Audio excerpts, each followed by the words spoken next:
They came in with hustle and ambition, one the brains with a sharp business vision, the other the muscle who knew how to handle the streets. Isaac Hicks and James Sawyer didn't just make it through Miami's cocaine wars, they owned them. Discipline, strategy, and fear fueled their rise. But when the Miami boys pushed north, whole cities flipped overnight.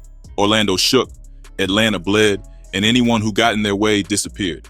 So how did two guys out of Liberty City build one of the South's deadliest drug empires? Let's break it down. Isaac Hicks, better known as Turnpike Ike, didn't come into the world chasing crime. His first grind was legit, cutting grass as a landscaper.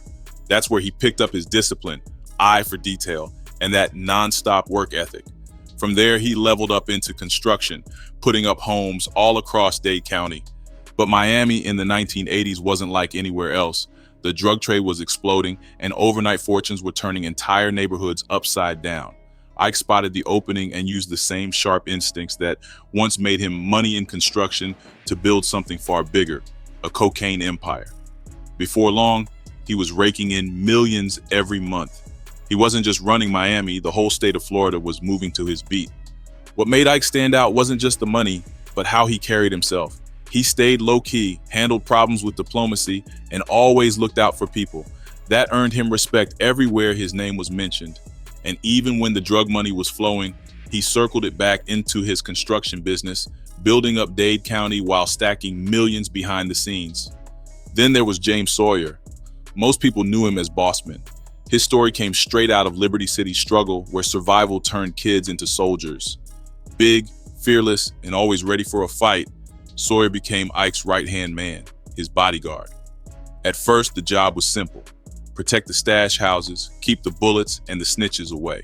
But Bossman wasn't just muscle. The way he ran things stood out. He treated lookouts like an army, barking orders and locking down corners like they were checkpoints. Before long, he wasn't just protecting Ike's spots, he had his own. One cracked spot inside one of Ike's buildings, backed by the Colombian pipeline, and the money was insane. Bossman was pulling in as much as $100,000 a day. Ike was the quiet strategist, the chess player. Bossman was the muscle, tall with heavy hands and a temper that could flip a block upside down. If Ike was the CEO, Bossman was the enforcer. Word on the street was simple: nobody crossed Boss twice. When they looked around, they saw the local crews hustling sloppy, blowing profits on cars and jewelry, with no rules, no structure, no order. Ike hated that chaos. "These boys are wild out here," he told Bossman back. "We're going to give them something to stand behind." That vision became reality, and just like that, the Miami boys were born. A crew of young black dealers out of Liberty City and Overtown, two of Miami's toughest drug zones, started making noise in the streets. They called themselves the Miami Boys, but holding down their blocks in Miami wasn't enough. By late 1984, they took that hustle on the road, rolling into Orlando with plans to stake out new turf. At first, it was quiet moves. A few rented houses, a couple of apartments on South Paramore Avenue and West South Street. But soon enough, everybody in Orlando knew who they were. Police estimated that at least 125 of them were in the city, posted up across different spots. They didn't blend in either. The Miami boys had a signature look: shaved heads, flashy gold chains, rings, gold caps on their teeth, everything loud, everything meant to turn heads. Local teens couldn't resist it. These kids started running errands for them, moving drugs between houses, standing watch on corners, and whistling when police cars rolled by. The cops quickly realized these weren't just random hustlers. Someone back in Miami was calling shots, sending orders down. Still, the group didn't move like a traditional gang. It was loose, more like a network that worked together when it made sense. They kept it polished, too. Officers said whenever they approached them, the Miami boys were polite, well-mannered even, but behind that smooth exterior was a cold operation built on cocaine sales and intimidation. By 1985, their presence was undeniable. Day or night, if you drove past their spots, it was parties, cars out front, jewelry flashing. Locals told stories about rival dealers getting shot, not killed, but shot in the shoulder or the backside. It was their way of sending a message: we're here, and this block is ours. And the message worked. Dealers who once dominated South Paramore fell back, sliding a few blocks north to avoid problems. Orlando's local hustlers just didn't have the stomach for the kind of violence the Miami boys brought with them. Police tried hitting back. Early that year, After a 3-month undercover investigation, they locked up 22 people, 14 of them straight from Miami.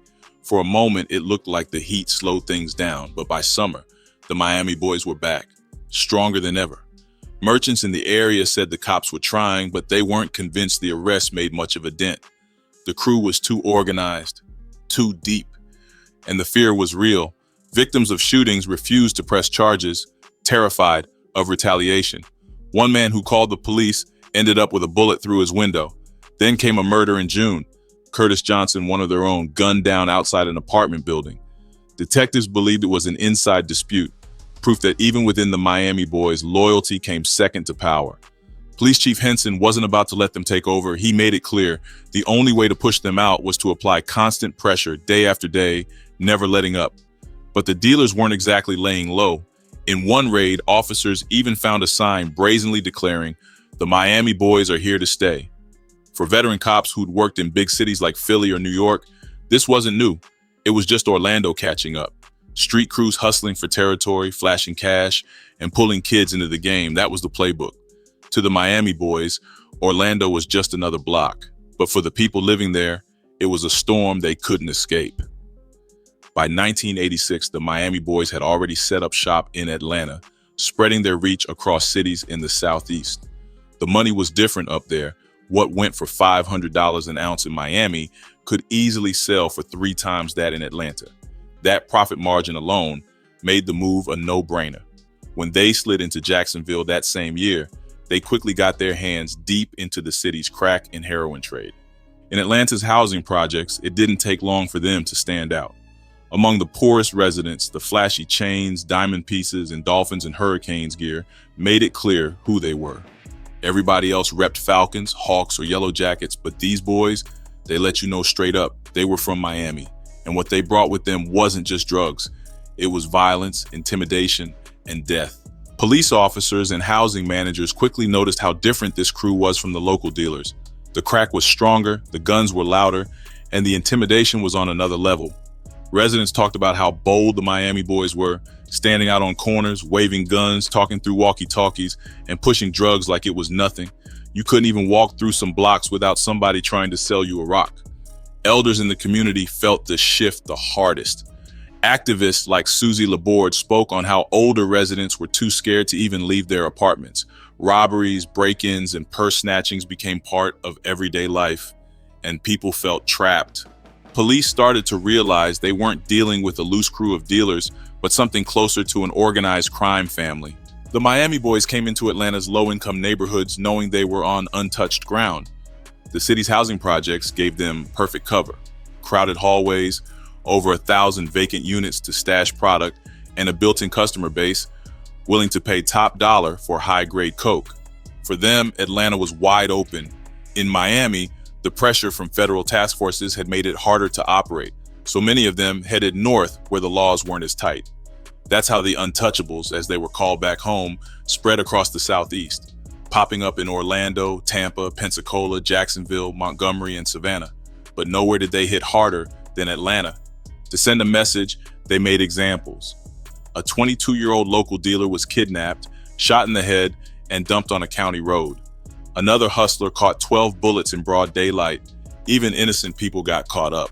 A 60-year-old woman was killed in the crossfire of a drug war. Cases like that showed just how reckless and violent things had become.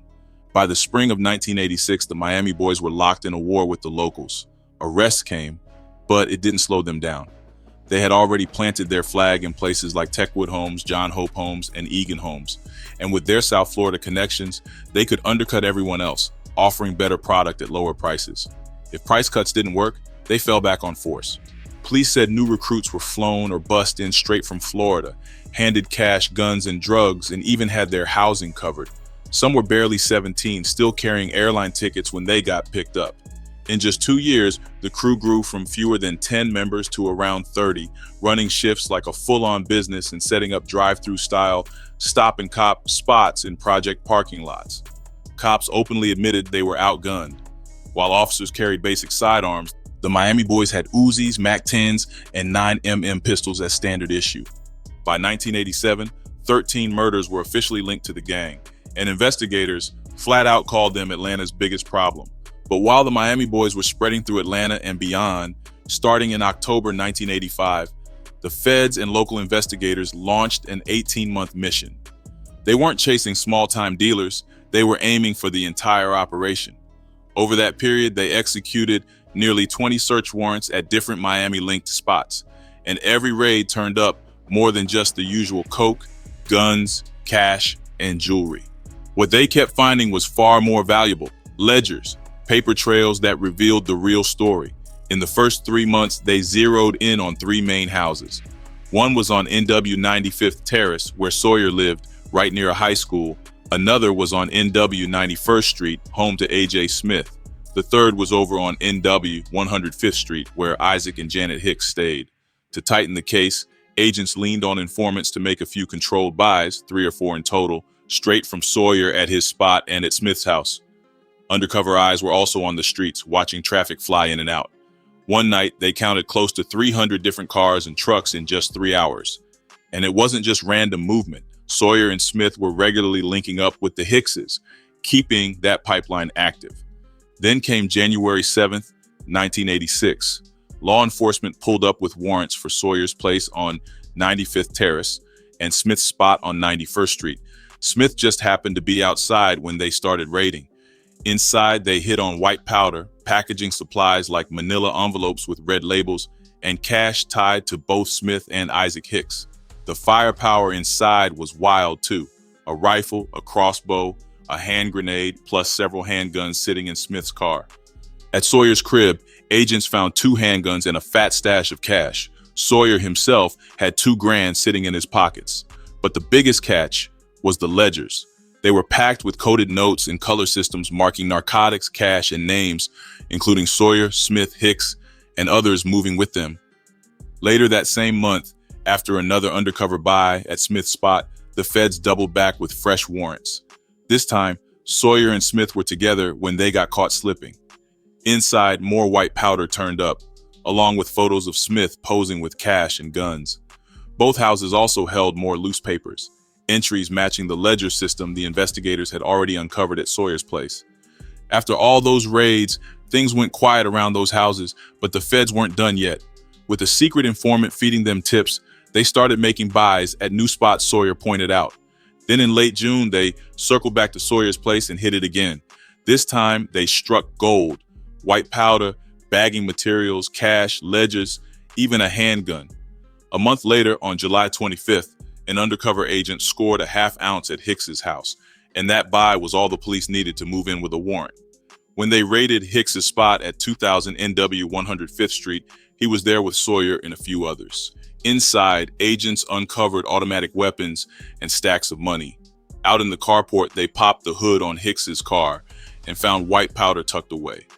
They even grabbed a business card from Hicks that had the same color codes and numbers written on it as the ledgers from Sawyer and A.J. Smith's homes. The investigation didn't slow down after that. It only stretched wider. Month after month, agents kept running the same play: get a warrant, hit the house, seize whatever drugs, money, or guns they could find. By October of '86, Sawyer had moved from his old spot on 95th Terrace to a new crib at 2137 NW 92nd Street. But the fresh address didn't stop the heat. When investigators raided the new place, they came up on marijuana, packaging gear, an adding machine, more ledgers, photos tying Sawyer, Hicks, and A.J. Smith together, piles of cash, and more firearms. In late 1986, the street started talking, and investigators finally got a break on Samuel Smith's role in the game. The lead came from his own cousin, Alice Roll, who was quietly working as an informant. Samuel had bragged to her that he was moving work for a man named Hicks. Sometimes Alice even copped drugs straight from Samuel, who always made sure to get his supply from Hicks. She also witnessed how Hicks handled business, paying his crew in white powder right out of his own house. By February 1987, Alice pushed her luck and tried to skip the middleman, going straight to Hicks's house to buy some white powder. Hicks wasn't having it, though. He told her that if she wanted anything, she had to deal with Samuel. Not long after, Samuel pulled up angry, scolding her for trying to go around him. He told her if he bought something from Hicks and it led to him getting caught, he'd be as good as dead. A few mornings later, he showed up at her spot again, letting her know he'd heard whispers that she was an informant, and that the only reason she was still breathing was because of his pull. Around that same time, another piece of the puzzle fell into place. A woman named Deborah Plez started working with law enforcement in February 1987. Unlike Alice, Deborah already had ties to Hicks. She knew him socially and had even bought white powder from him before. Now she was playing the double role. In March and April, she made controlled buys directly from Hicks, each one recorded and watched by investigators. At one point, Deborah even tried to up the stakes, asking Hicks if she could grab a kilo or a half. Hicks didn't blink. He told her to just hit him when she was ready. By late April, everything was boiling over. On April 14th and again on the 23rd, A.J. Smith, one of Hicks' right-hand men, told Deborah they were expecting a huge shipment, 40 kilos, set to land at Dodge Island on April 24th. That night, Deborah was sitting inside Hicks's spot on 105th Street with Hicks, Sawyer, and A.J. Smith. While there, she spotted a briefcase in the open trunk of Hicks's car. Inside was a stack of money, $250,000, according to A.J. That was her signal. She slipped out, walked over to a nearby gas station, and made the call to Detective Dennis Reddington. Hours later, the move went down. Hicks, Sawyer, and another associate pulled up in a van. Hicks stepped out holding a package that looked like pure product. Deborah overheard him tell A.J., "This stuff here better be like the other because this is righteous." Those words sealed it. A.J. then asked Deborah to ride along with him and another person as they drove the van to another of Hicks's houses on 25th Avenue. Once there, A.J. and the other man started unloading boxes into the garage. Two of the boxes were cracked open, showing smaller packages of white powder stuffed inside. After the job was done, they rolled right back to Hicks's spot on 105th Street, not knowing law enforcement was already closing in. 3 days later, on April 27th, Plez linked up with Detective Reddington and dropped some key information. That was all Reddington needed to secure a warrant for a house sitting at 9800 NW 25th Avenue. While the paperwork was being handled, agents already on surveillance spotted Hicks pulling up to the spot. He didn't stay long, about 30 minutes, before taking off with Sawyer riding shotgun. That's when things got hectic. Agents tailed them, and it turned into a high-speed chase through the streets. Eventually, they boxed the car in and brought it to a stop. Reddington pulled up not long after, and when they searched Hicks's ride, they found a garage door opener. Instead of wasting time, they loaded Hicks and Sawyer into a squad car and rolled straight back to the house. Using that opener, agents cracked into the garage, knocked, announced themselves, and then stormed in with the warrant. What they found inside was the mother lode. Over 11 kilos of white powder sat in different stages, some raw, some already bagged up and ready to hit the streets. They came across processing equipment, packaging supplies marked with color-coded labels, and even ledgers scribbled with the same codes investigators had seen in earlier busts. But that wasn't all. Hidden around the place was over $33,000 in cash, jewelry worth more than $400,000, 3 handguns, and even a sawed-off rifle. To top it off, mail addressed to a Samuel Smith tied the spot back to another address, 2000 NW 105th Street. It was from this house that Hicks, Sawyer, and several others ended up in handcuffs. Hicks found himself staring down the kind of charges that could bury a man for life. Prosecutors hit him with operating a continuing criminal enterprise, a charge that alone carried a life sentence. On top of that, he was accused of running a drug house less than 1,000 feet from a school, a move that doubled the punishment. 30 years just for that one count. His wife Janet wasn't spared either. She was arrested and charged with conspiracy to distribute white powder and possession of white powder. When the police moved in, they stripped Hicks of everything flashy that represented his lifestyle. 3 Cadillacs, a Mercedes, a Bronco, a Jaguar, a stretch limousine, and 2 vans, all seized. By sunrise, most of the crew was locked up, but 4 suspects were still out there, including Joel Scott, a former Miami cop. The streets already knew what time it was. Hicks's empire was falling apart. Cops raided 18 drug houses and 14 more properties linked to him, worth around $2.6 million. Just 6 of those houses had reportedly pulled in over $2 million in 9 months, making them what police called drug supermarkets. Hicks, though, painted a different picture. He swore his fortune came from landscaping and construction. Speaking from the Dade County Jail, he claimed the government had been after him for years simply because he was a black man with success. He pointed out that he had once tried to join a minority building program, bragging in his 1985 application that his company employed more than 40 workers and aimed to give back to the community. But the feds weren't buying it. They built their case piece by piece until a grand jury was ready to move. Hicks and his right-hand man Sawyer were both indicted. Hicks faced a mountain of charges: running a criminal enterprise, conspiracy to traffic more than 5 kilos of white powder, 2 counts of dealing drugs near a high school, 5 counts of possession with intent to distribute, and 5 counts of being a convicted felon caught with guns. Sawyer wasn't far behind, hit with nearly identical charges, including running a criminal enterprise, drug conspiracy, 2 counts of selling near a school, 3 weapons charges, plus additional drug counts. By December 21st, the hammer finally dropped. Bossman got 56 years plus 6 years of special parole and another 5 on supervised release. But Hicks, he got hit the hardest. The judge slammed him with 137 years, along with the same parole and supervision terms.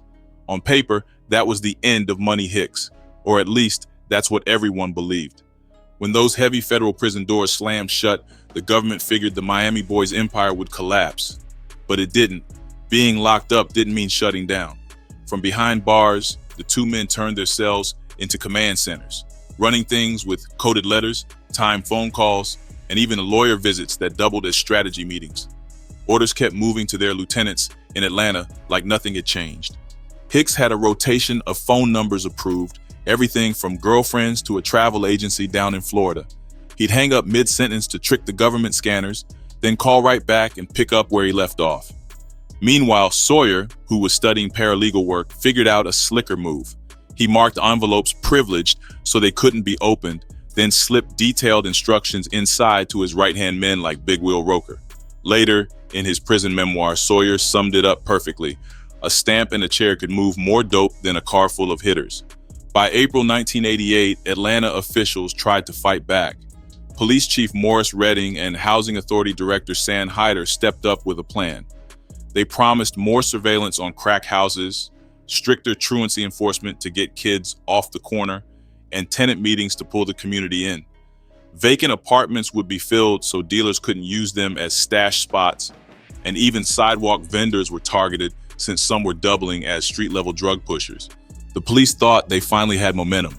Winston Theodore Brown, one of the Miami Boys' top guys, had just been convicted for killing another member inside Techwood Homes.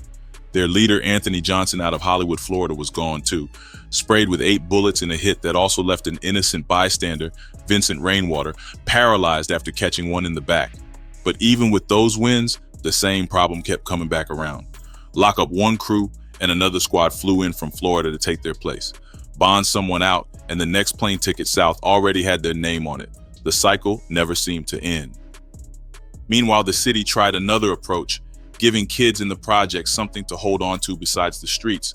For the first time, Techwood Homes had its own Little League team, a community football squad, and team programs to keep the youth busy. On the surface, the projects looked calm.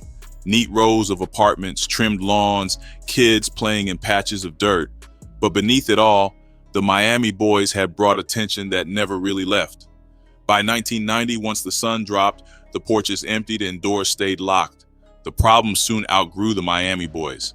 Copycats started popping up everywhere. Police had pegged the original group at around 30 or 40, but before long, anyone with ambition and a gun was claiming the name. Being a Miami boy instantly made you look tough. A police bulletin revealed drug gangs spreading through a dozen Atlanta neighborhoods. Some were small cliques, others were full-blown operations. Crews like Down by Law Jr., Ladies Down by Law, and the Herndon Homeboys were moving heroin and white powder, and sometimes even robbing rival dealers. The Miami Boys themselves had fractured into factions. The Egan Homes set controlled Lindsay Street and Palmetto Avenue. The University John Hope Homes crew worked out of Greens Ferry Avenue and Delmar Lane. Other corners like Allison Court, Beckwith Street, and Campbellton Road were tied to them too. On Cascade Place, a whole other gang was setting up shop, while a group calling themselves the No Shirts gained a little notoriety on Campbellton Road. With all these cliques, violence became the language.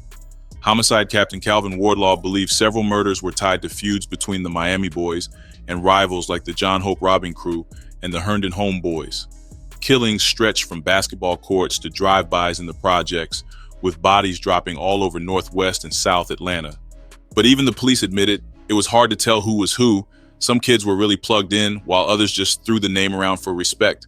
As Wardlaw put it, what even is a Miami boy? Yes, some were actually from Florida, but plenty weren't. They just wore the title because it carried weight. For people who'd lived there a long time, this wasn't anything new. Violence had been bubbling up for years. Only now it was sharper, louder, and deadlier. Then in November 1991, the Miami Boys took their operation up to Washington, D.C. Leading the charge was Cornell Augustus McKenzie, known on the streets as the Click, along with 13 others. McKenzie was running things heavy, even operating a crack house on 14th Place SE, just steps away from Malcolm X Elementary School. Prosecutors painted a grim picture. Kids walking home every day had to pass dealers, guns moving in and out, and dope being sold right outside. U.S. Attorney Richard Cullen said that even if the kids weren't buying, they were still victims just for having to grow up around that chaos. The indictment spelled it out: conspiracy, guns, and a massive crack empire with roots in Miami.